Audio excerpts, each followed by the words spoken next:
Hello, Ron Warren here.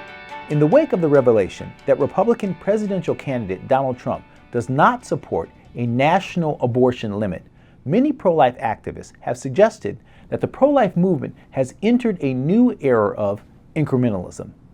In this context, incrementalism is a strategic approach that seeks to make small or incremental gains towards an ultimate goal. In the case of pro-life incrementalism, the assumption is that the ultimate goal is the total abolition of abortion. Accordingly, an incremental approach would work to make a certain subset of abortions illegal or restricted in some way, and then work to make another subset of abortions illegal or restricted in some way, until all abortions are illegal. On the face of it, this appears to be a logical and practical approach. But given the current state of pro-life politics, does incrementalism actually make any sense? I believe there are three conditions at play today that make the incrementalist approach less likely to be successful. These conditions also set the stage for what I believe is a better approach that the pro-life movement must take going forward. Let me explain. First and foremost, an incrementalist approach only works if the reasoning behind the increment you are fighting for does not undermine your core values.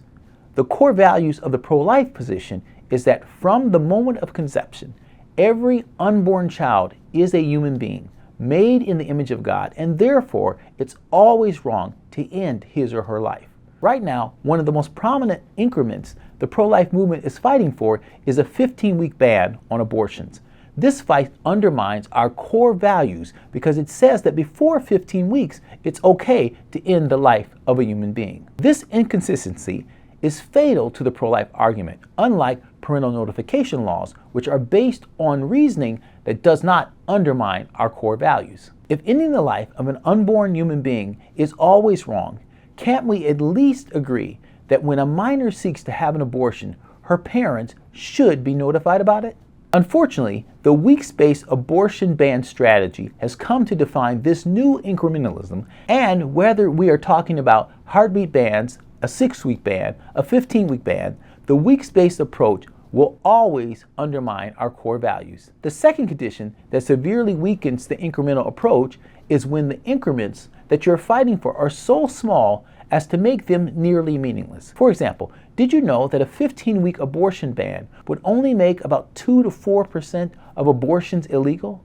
That's right, 96 to 98% of abortions will remain legal under a 15-week ban. A viability ban, which would kick in at 22 weeks, would make less than 1% of abortions illegal. Is the bar really so low that the pro-life movement is left to allocate its time, talent, and treasure to get such a small amount of abortions outlawed? Third, the increments that you are seeking must not create a bargaining range that excludes your desired outcome. For example, I've heard pro-life folks say that we need to start with a 15-week ban and then negotiate down from there. However, since the pro-choice position is abortion up until birth with no exceptions, their position is 40 weeks. So the bargaining range is 15 to 40 weeks. Therefore, any negotiated agreement would be in this range, which legalizes between 96 and 99% of abortions.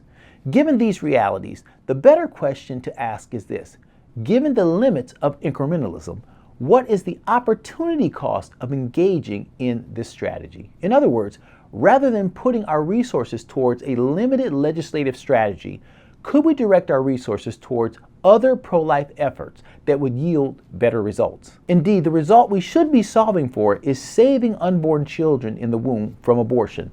There are thousands of organizations working every day to help women and men choose life for their unborn babies. I suggest that directing a more significant portion of our limited resources towards mobilizing churches and supporting pregnancy centers and maternity homes would prevent far more than 2 to 4% of abortions. That's why CareNet has developed resources like Making Life Disciples to mobilize churches. On the legislative front, how should we move forward? I will cover this in more detail in an upcoming LifeChat, but I will give you a short version of it now. The pro-life movement must move back to a time when our legislative approach and our moral imperatives were aligned. If it's always immoral to end the life of an innocent unborn child, then it should always be illegal. In my view, the best way to achieve this alignment is to establish the personhood of the unborn child.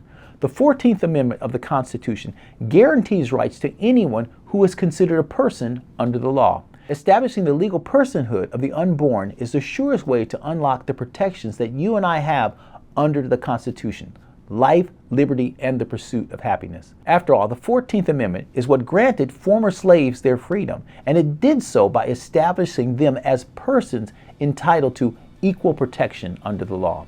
This is where we must be headed when it comes to pro-life advocacy, and I'll explain why and how in an upcoming Life Chat. Until next time, may God bless you daily as you serve Him faithfully.